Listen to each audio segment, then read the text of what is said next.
biso ezali kozala na bino na kati ya chaîne na biso ya YouTube oyo bozolanda toujours troisième testament baninga mikati na kona pesi bino mbote na kombo na Yesu Kristo. Boyebi malamu ete tozolinga biso nyonso ozala na kati na boyebi moko Bible elobi na mokanda ya Osée que mon peuple périt faute de connaissance. Kozanga boyebi nde tozolokwa ba tozokufa. Yango wana esengeli na minute oyo bisika bizwami bino mutu na mutu ayeba koluka kozwa boyebi bososo libwanya po ete liwa ezala te liwa nini liwe koti nini liwe kota ya ndeni. Mkanda ya Proverbe 18 verset 21 elobi mkanda ya Proverbe 18 verset 21 nazotanga ngona kombo na Yesu Kristo. Proverbe 18 verset 21 elobi tozokufa elobi la mort et la vie sont au pouvoir de la langue, quiconque en aime en mangera les fruits. Tozokufa liwe eza na munduki te selon Nzambe, liwe eza na ba malaria te, liwe eza na ba typhoïde te. La mort et la vie sont au pouvoir de la langue. Chaque fois soko zo fungola monoko na yo liwa ekoki koya. La mort et la vie sont au pouvoir de la langue, quiconque en aime en mangera les fruits. Soko lingi yango okomona pe fruit nango, okomona pe pa epesio pe mbuma nango, epesio résultat nango. Yango monsi ko mon peuple périt faute de connaissance. Tozokufa par rapport na ba langue, par rapport na elobeli, par rapport na makambo oyo batu bazoloba tanke bazoloba makambo oyo ezali komema liwa na munoko na bango eza na liwa pe bazoloba yango ezokoma pe babi la mort et la vie sont au pouvoir de la langue, quiconque en aime en mangera les fruits. Yango wana omoni biso tozoyela bino troisième testament pona koboma liwa, tozolinga toboma liwa, toboma la langue wana ememaka liwa, toboma yango. C'est possible ya koboma yango. 1 Corinthiens 15 verset 26 elobi boye. 1 Corinthiens 15 verset 26. Et le dernier ennemi qui sera détruit c'est la mort. Le dernier ennemi qui sera détruit c'est la mort. Ennemi oyo ya suko esengeli koboma eza liwa. Oboma liwa ndeni liwa oboma ndeni. Ça veut dire il faut koluka langue wana oyo lobaka makambo oyo ezomema liwa koboma yango. So to bomi yango aza ennemi na biso nyonso. Puisque soki lelo bato bazokufa eza à partir elobeli. Jacques 3 verset 5. Jacques 3 verset 5 elobi boye. Ndeko molinga mikati na kolo tanga Bible na yo. De même, la langue est une petite membre élevante de grandes choses. Voici comme un petit feu peut embrasser une grande forêt. La langue aussi est un feu. C'est le monde de l'iniquité. La langue est placée parmi nos membres, souillant tous les corps. Souillant tous les corps et enflammée les cours de la vie, étant elle-même enflammée par la gêne.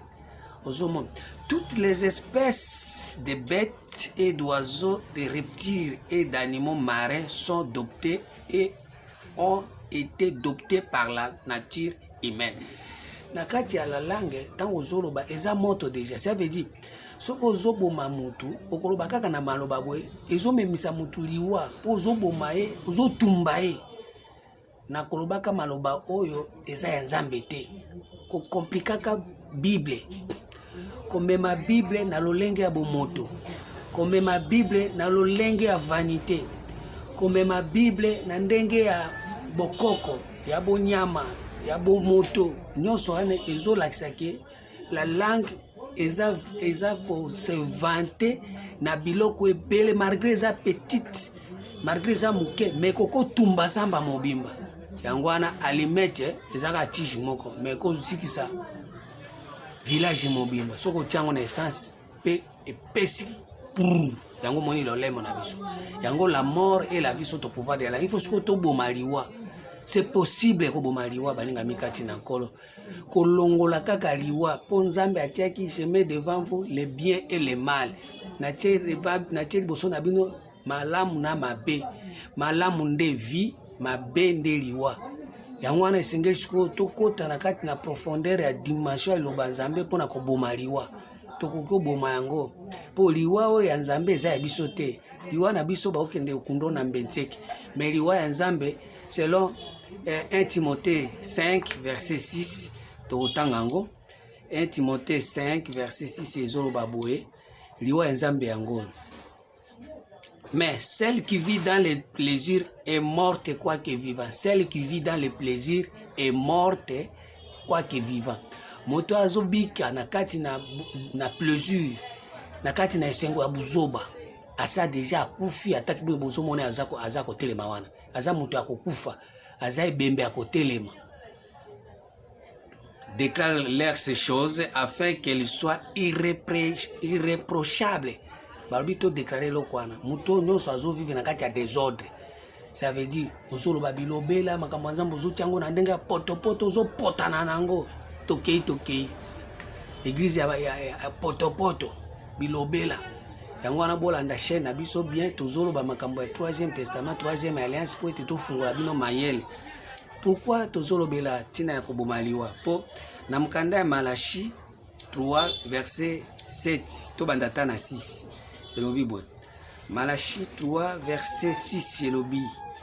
Na otanga na kombo na Yesu Christ. Car je suis l'Éternel, je ne change pas. Je suis l'Éternel, je ne change pas. Et vous, enfants de Jacob, vous n'avez pas été consumés. Depuis le temps de vos pères, vous êtes écartés de mes ordonnances, vous ne l'avez pas observé. Revenez à moi et je reviendrai à vous, dit l'Éternel des armées. Et vous dites, à quoi t'avons-nous revenir? Un homme trompe-t-il Dieu? Car vous me trompez et vous dites, à quoi t'avons-nous trompé à quoi t'avons-nous trompé? Dans la dîme, dans le dîme et les offrandes. Les places n'angito fandana noto solo la. Abi zambe to s'écarter nae pona nini pona ba dîme na ba offrande po tozo kosae. Nation tout entière batu nyonso bazo kosa nzambe na dîme na ba offrande tozongela e.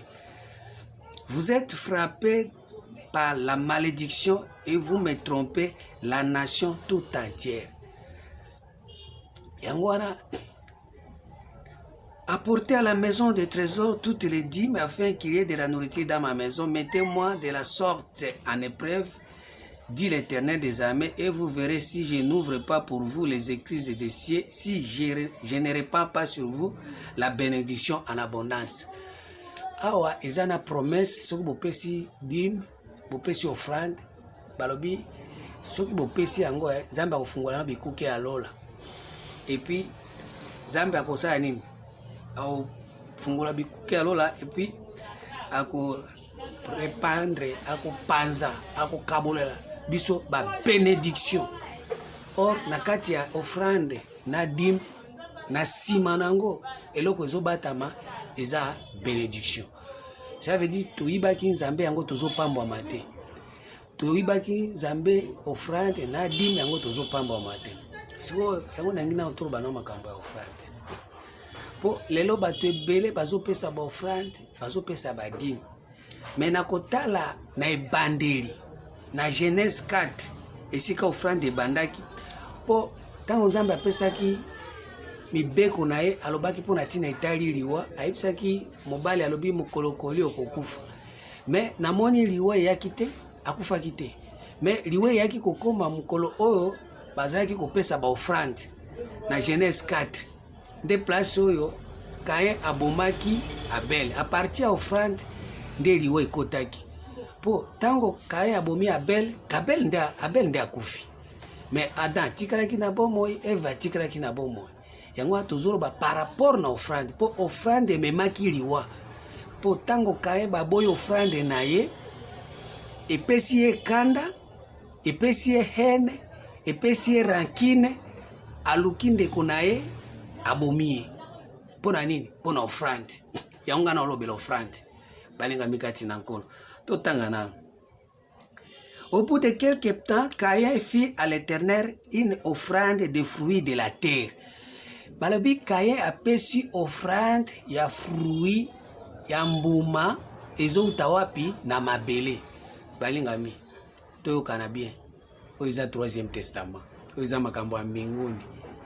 Bobenga bana na bino bafanda wana ba jeune bo obimela. 14 à 15 ans, 20 ans, tolingi d'ici 2050, ba génie bazala, bato ba yebi nzambe, bato ba osale la boanya mayele, yango tope sabino privilège ya okota na kati ya émission na biso, boyoka makambo ya mbinguni. Au bout de quelques temps, Caïn fit à l'Éternel une offrande du fruit de la terre. Toyoka na place wana. Or, ce qui totali terre peut pe sa fruit esengeli mabele wana totala na kati. Est-ce que balonaki nzete? Nzete wana est-ce que ekolaki ebimisa pi bitape? Ebimisi bitape, ebimisi ba matiti, ebimisi ba kasa po ete ba fruit emonana. Caïn azwaki fruit ya mabele, azwaki ba fruit ya lolenge nini? Est-ce que mabele ezalaka na fruit? Soki ba fruit soki tokende ti na Afrika manioko, ba pomme de terre, ba nguba nde bimaka. Mais esengelaki ba fruit o nzambe azoloba esengeli ebima na nzete. Po manioko ebimaka nde na se ya mabele. Nini mbala ebimaka na se ya mabele. Nguba ebimaka na se ya mabele. Nazo faire bino réfléchir. C'est-à-dire, Nzambe sepelaki nango te puisque Caïn atikala kolona nzete te. Caïn atikala kolona nzete te. Po Bible, Nzambe azoloba na mukanda ya Matthieu 7, ezoloba boye. Nzete na nzete ekoyebana na mbuma na yango. Esengeli mbuma ebima na nzete nde ozwa mbuma olia. Mais Caïn azopesa ba fruit ya mabele, ça veut dire atikala komona nzete te. Toyokana bien. Caïn atika komona nzete te. Elingi koloba nini? Or soki tokei na mkanda ya Nzambe kaka na Genèse 2, Nzambe aplantaki ba nzete na kati ya jardin. Atiaki ba nzete ya lolenge na lolenge. Nzete mususu ezali malamu pona kotala, nzete mususu ezali malamu pona kolia. Nzete ya bomo ipe ezalaki na kati na jardin. Siko nzete wana nde Nzambe atiaki mutu akota na kati ya jardin, a cultiver, a garder par rapport na banzete oyo atiaki na kati. Nde mutu soki a garder, abandi ko cultiver, a garder, nde ako retrouver na bambuma. Po avant que mbuma ebima, mutu aza obligé a kosala nano musala ya ko cultiver, ko garder. Engi koloba nini? Lelo bato ebele balingi ba se retrouver sans pour autant ba travailler. Okomona mutu mususu akotika na musala lelo asali ata 1 mois te. Mais asi asombi ba mapango, asombi ba mituka, a se retrouver na mbuma sans pour autant travailler. Muibi. Osali musala te, oloni te, o garder te, o se retrouver na ba fruit, na mbuma. O se retrouver akomi mbala moko musala ndengo wana Nzambe akwa agréé te. Esengeli mutu a travailler nanu anyokwa manano aibi musala abongisi musala nde aya kozwa salaire. Mais bato bazozwa salaire liboso sans pour autant ba travailler. Siko offrande ya ndengo wana Nzambe akondima yango ndenge nini? Nzambe akozala kote ya mutu ya lolenge wana ndenge nini? Yo uzana salaire au travail te. Bisika batika kyo uzaka ndengo wana. Osali eloko te. Mbala moko so retrouver na mbuma. Mbuma lolenge wana ebimaki na nzete te. Ezobima na moyibi. Yango wana omoni lelo bato ebele bazokanisaka Caïn akufa nzoka nde Caïn ata te lelo. Bato bazo se retrouver bakomi ba millionnaire, bakomi na ba action ebele ba venir kokota na kati ya makambo oyo pasi nango ba ebite. Or, po ete makambo ozwa mbuma, il faut ko bongisa nano nzete, o garder, o planter, oyoki pasi nango po koyeba ko garder bambuma. Ato ozwi salaire, okoyeba ko salela. Ato ozwi ba acte, ozwi résultat, okoyeba ko salela. Yako moi mutu azwi mbuma, azwi salaire, a se retrouver. Mbala moko akomi voyou. Ase sou na respecte. Ase sou koto sabatote. Tapage bandi. Nyonso anezanini. Mutu a se retrouver na mbuma sans pour autant amona banzete. nde offrande oyo Kain apesaki yango Nzambe, Nzambe aboyaki yango ezosalema te lelo. Oyo eza 3e testament. Oyo eza 3e testament. Or Nzambe ayebisaki mutu avant que ozwa mbuma, il faut nano o cultiver, o garder. Tango ko cultiver, o garder, nzete ekoli ebimisi ba étape, ebimisi ba makasa, o se retrouver na mbuma. À ce moment-là, okoyeba valeur ya nzete. Okoyeba valeur ya bakasa. Okoyeba valeur po nzete wana ezalaki na arbre o Nzambe nde aplantaki. C'est-à-dire, musala Nzambe, makambo Nzambe, soko lingo kota na contact na Nzambe, kolinga te o se retrouver sa proto yeba Nzambe. Yeba na no Nzambe nde tango ko se retrouver, okoyeba importance ya mbuma. C'est pourquoi tango mwasi azosolola na nyoka pesi mwasi mbala moko mbuma. Or Nzambe apesaki moto autorisation ya kolia mbuma avant te. Siko Kain, esprit ya Kain ezati lelo.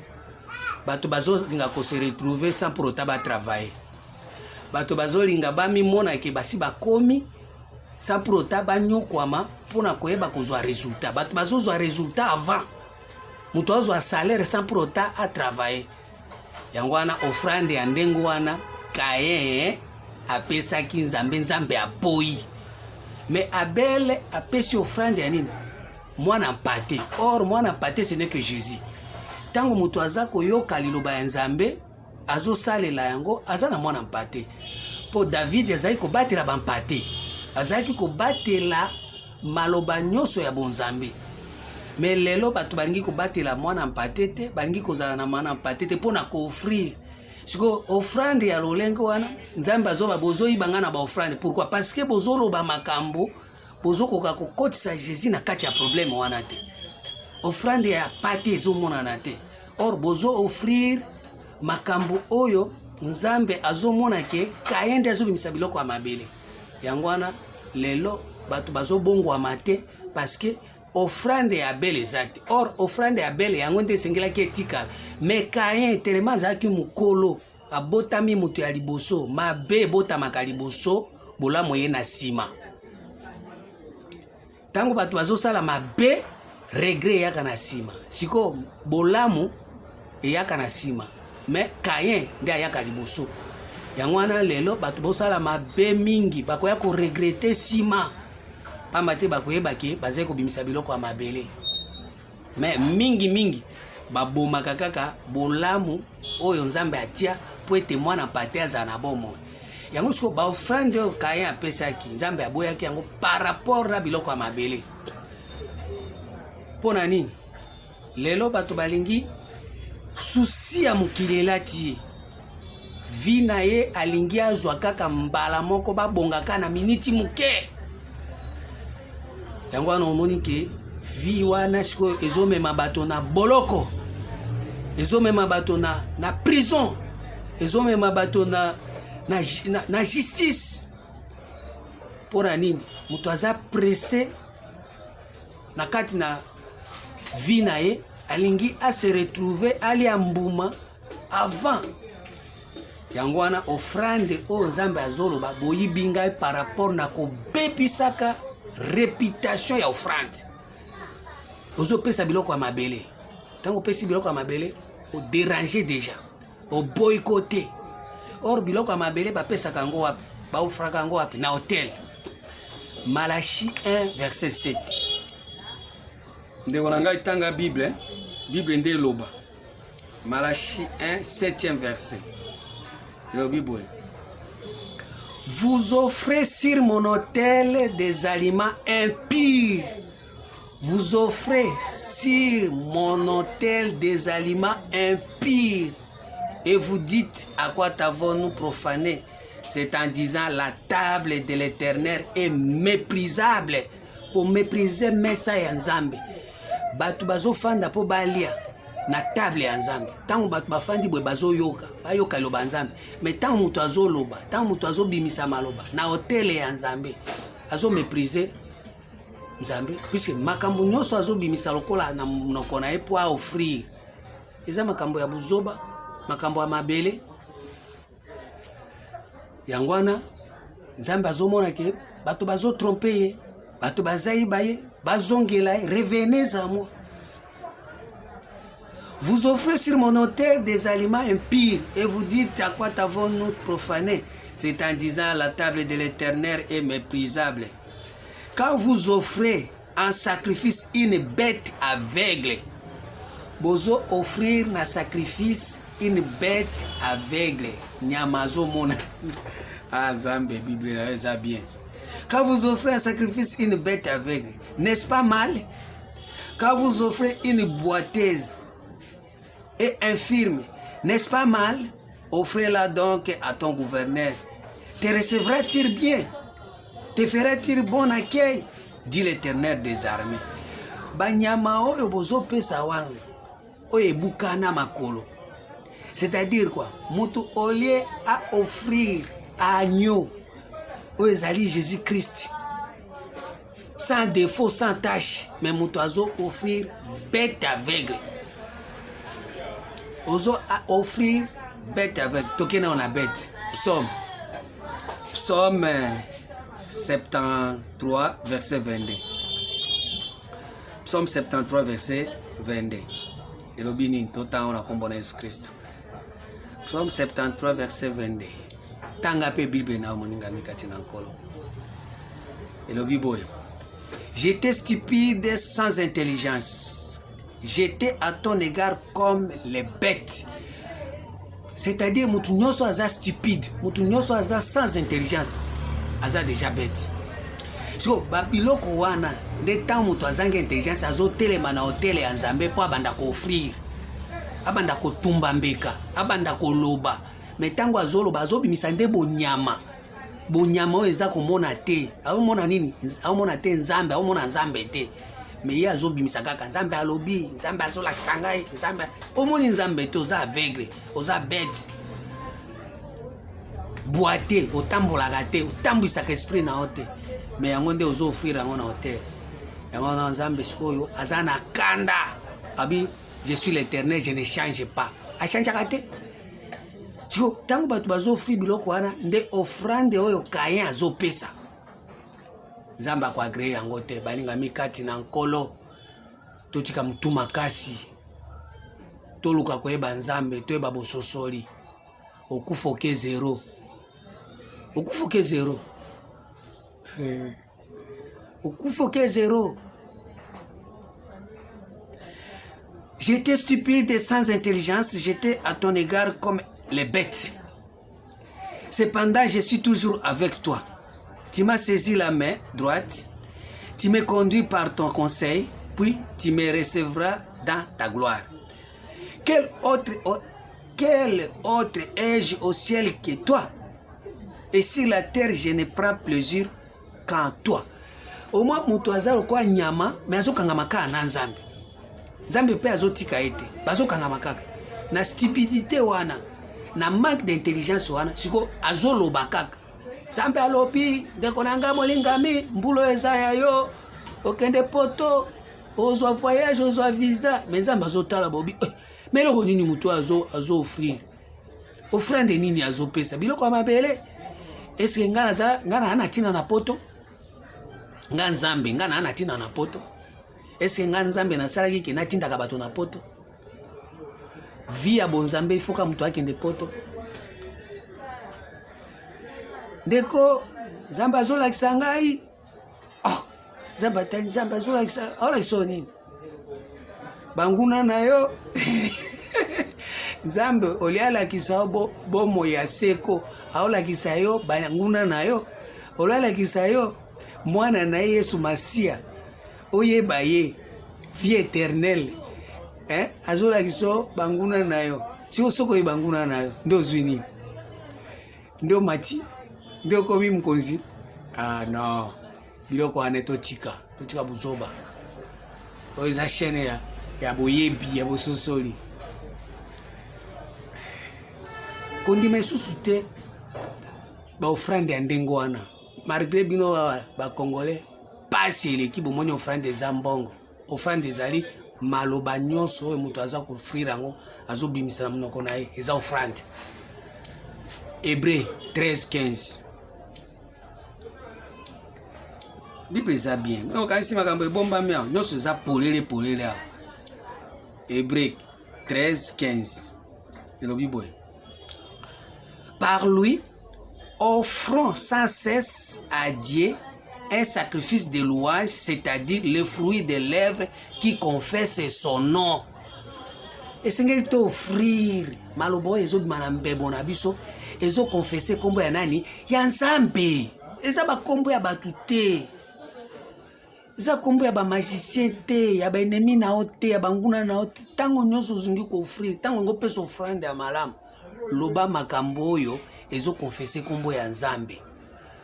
Nde ofrande oyo Abel apesaki mwana pate apesi Yesu Masia azoloba makambo ya bonzambe makambo ya bonganga yango nde kobikisa mutu yango nde kobikisa batu mais que tango ozo offrir na kati na hotel ya Nzambe banyama bonyama boate c'est-à-dire ozoloba makambo na yo ozoloba makambo ya bonyama yango moni na mukanda 1 Corinthiens 2 elobi boye 1 Corinthiens 2 verset 14 elobi boye mais l'homme animal ne reçoit pas les choses de l'esprit de Dieu car elles sont une folie pour lui et ne peut les connaître car il ne peut les connaître que parce que c'est spirituellement qu'on agit. L'homme animal, mutu nyama, mutu bête, mutu nyama, ne comprend pas les choses de Dieu. Mais l'homme animal ne reçoit pas les choses de Dieu, de l'esprit de Dieu, car elles sont une folie pour lui. Elle ne peut les connaître parce que c'est spirituellement qu'on agit. Ozomona siko, yangwana, ezo senga na ba oyo bozo yo kangai na minute oyo botala eloko nini bozo ko offrir. Tango ozo pesa offrande na yo eza mbongo te offrande eza malobo ezo bima na mbebo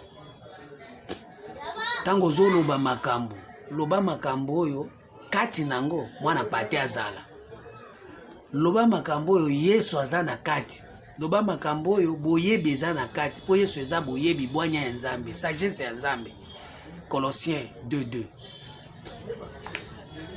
Colossiens 2:2 le Bible afin qu'il ait le cœur rempli de consolation, qu'il soit uni dans la charité, enrichi d'une pleine intelligence pour connaître le mystère de Dieu, savoir Christ. Mystère dans lequel sont cachés tous les trésors de la sagesse et de la science. Des mystères et ensemble, des pesango offrande. Car si je dis cela afin que personne ne vous trompe par des discours séduisants.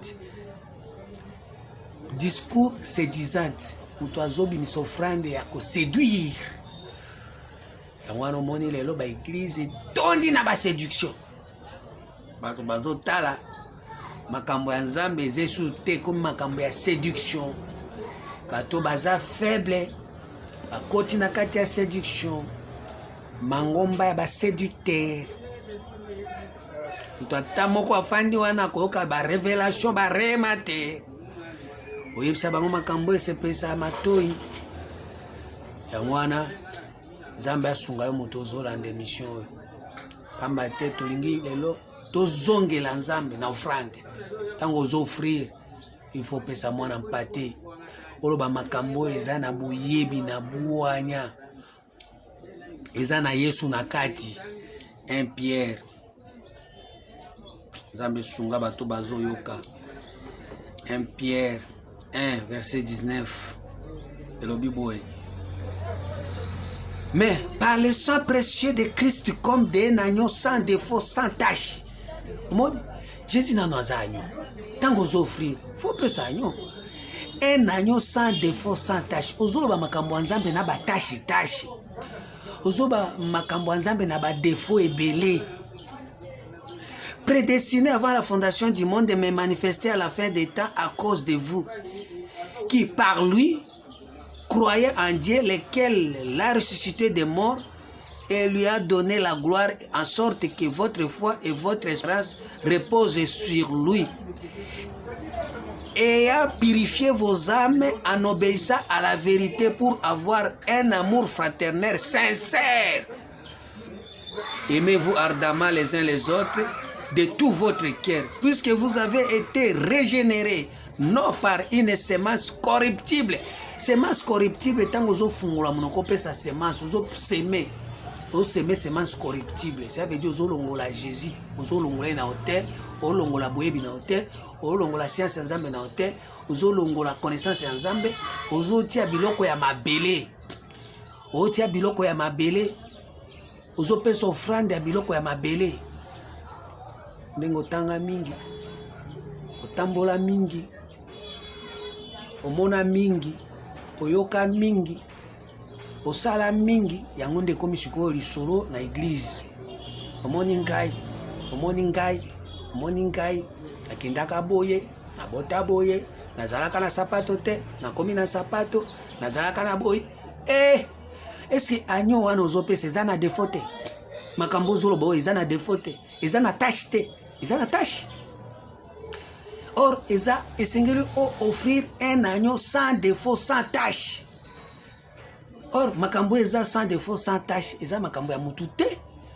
Ils ont makambo ya mutute, ils ont vie privée ya mutute. Ils ont ba conséquences ya mabe na yo salate. Ils ont ba pesa yo tumbu, siko okomaka na hotel, okomi telemi liboso ya cher, bandi koloba yango. Si tu as semé quelque chose, on ne se moque pas de Dieu. C'est qu'un homme aura semé, il moissonnera. Ce qu'on sème qui m'a bé, tira toute ta vie, toute ta jeunesse.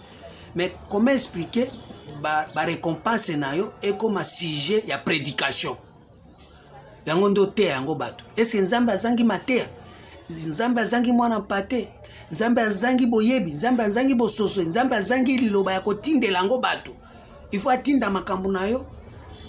Or makambo na batu eza na ba défaut, eza conséquence ya vie osala yango, eza mwana patete yango, eza biloko ya mabele, eza ba mbuma oyo yo réussir yango a partir ya mabele na yo, eza na respecte oso tamboli na nyoka na makambo ya mbilinga mabele na yo bimisi mabe nde ba mabe oyo tokota na 3e testament po ete to vivre bolamu ya Nzambe na kati na chaîne na biso. Bo s'abonner. Boza mitu makasi boko ko s'abonner te. Eloko na osenga bino ka bo s'abonner. Bo s'abonner. Boza na moyen te ya opesa po contribuer émission kende liboso to leka na ba télévision po depuis na senga demande yango na sina tikipe. Mais Nzambe moko aza ko s'occuper na msala na ye. Yango pe ko lembisa msala ote. Mais nazo senga na bo baza na bonne volonté ba hébreu. Soki ba monani Dieu merci. Nzambe aza na temps na ye. Nzambe awela na mutu te pe afai na ndako tongami na boko bato tango lingo pesa esprit moko yekuna ko pesa te oye wana eza ndako tongami na maboko ya bato po soki yo tongami na maboko ya bato te oko soutenir émission yo sans pro tabatungisa yo ça que to senga émission pesa ko senga te puisque 10 meza te offrande eza te sadaka eza te eza bonzambe na bonzambe. Zamba zo lokumu etikala bona kombo na Yesu Kristo, amen.